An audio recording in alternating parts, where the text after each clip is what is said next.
বন্ধুরা, আমাদের রমজানকে কেন্দ্র করে অনেক ইফতারের আইটেম আমাদের সামনে থাকে।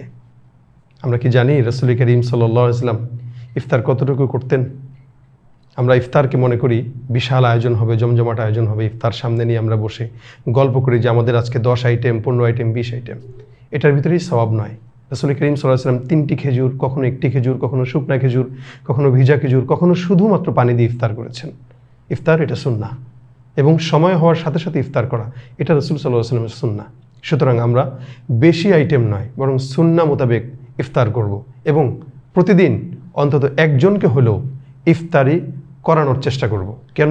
আপনি যাকে একটু খেজুর দিয়ে হলেও যদি কাউকে ইফতারি করান, আল্লাহ পাক ওই ব্যক্তি যতটুকু রোজা রাখার সওয়াব পেত আপনার আমলনামায় ততটুকু সওয়াব বাড়তি দান করবেন। তার মানে আপনি দুটি সওয়াব পাচ্ছেন, একটি আপনার নিজের রোজার, আর একটি অপর ভাইকে ইফতার করানোর জন্য ওই তার রোজার সওয়াবটাও পেয়ে যাচ্ছেন। সুতরাং আমরা ইফতারটাকে সুন্নাহ মোতাবেক করব এবং ইফতার অন্য কেউ করার চেষ্টা করব।